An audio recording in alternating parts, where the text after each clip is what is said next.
آخر أخبار سوق انتقالات النادي الأهلي والأسماء اللي اترددت خلال الأيام اللي فاتت، تمام. الاسم اللي اتردد معانا أول اسم اللي هو محمود الجزار مدافع البنك الأهلي لاعب النادي الأهلي السابق، تمام.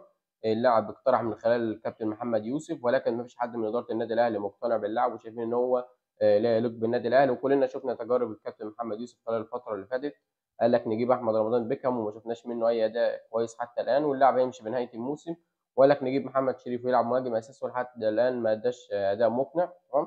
ده بالنسبة لأول مدافع معانا. المدافع الثاني معانا هو حسام عبد المجيد، معروض حاليًا على إدارة النادي الأهلي، تمام.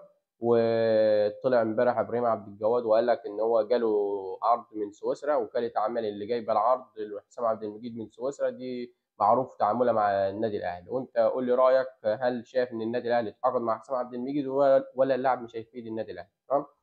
المدافع التاني معانا محمود بنتايج. وكالة أعمال محمود بنتايج بتمشي في الإجراءات في الوقت الحالي إن هي تفسخ عقده مع نادي الزمالك، ومعروض حاليًا على إدارة النادي الأهلي. وقُل لي برضه هل النادي الأهلي لو اتعاقد معاه هيستفيد منه والّا مش هيستفيد؟